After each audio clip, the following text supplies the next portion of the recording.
बिस्मिल्लाह रहमान रहीम अस्सलाम वालेकुम। मैं जी साबर, तुसी देखो साबर की दुनिया। मैं अपनी गल नहीं करता, मैं तुहानू गल सुनाना। मेरे दोस्त दो तीन आए बैठे ने, मैं कहना स्वाद आ जाएगा। अच्छा ये भला 14 अगस्त कदों? 14 अगस्त 13 अगस्त तो बाद। अच्छा ना, तुहानू पता भी कई मुल्कों के कानून बड़े सख्त होंगे आ।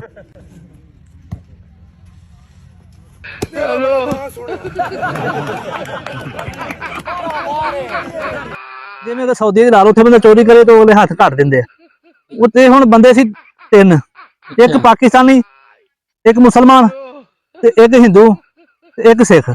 उन्होंने कोई ऐसा जुर्म किया कि उन्होंने ना सजा उन्होंने लागू हो गई। उन्होंने उत्थे सजा बड़ी छेती लभ जांदी, बंदे नूं देर नहीं लगदी। क्यों विकदी हुंदी उत्थे? ते ओ ना हां उत्थे इंसाफ है। उत्थे इत्थे साडे इत्थे ना एक बंदा 13 साल बाद ओनू जज ने रिहा किया।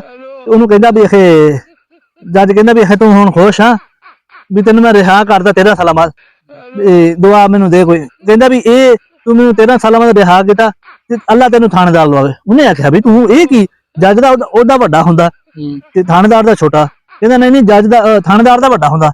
उन्हें आख्या नहीं नहीं, जज दा ओहदा वड्डा हुंदा है। कहंदा नहीं नहीं, थानेदार दा ओहदा वड्डा हुंदा। कहंदा तू मैनू 13 साल बाद रिहा किया। कहंदा हां। कहंदा थानेदार मैनू उदों कहंदा दे 5000 तेनू मैं बरी कर देवां, ओहदा ओहदा वड्डा ते तेरा ओहदा। अच्छा उन्होंने ना सऊदी वाले ने सजा देती, उन्होंने सजा देती भी 100 कोड़ा उन्होंने मारना। अच्छा हुण उन्होंने ना पूछया उन्होंने भी एक एक तुहाडी ख्वाहिश मन्नी जाऊगी। उन्होंने आख्या ठीक है। उन्होंने पहलू पूछया हिंदू नूं, उन्हें आख्या भी तेरी की ख्वाहिश? उन्हें आख्या भी यार मैनू ना सट बड़ी लगदी आ, मेरे लक ते एक सराणा बन के फिर मैनू 100 कोड़ा मारो।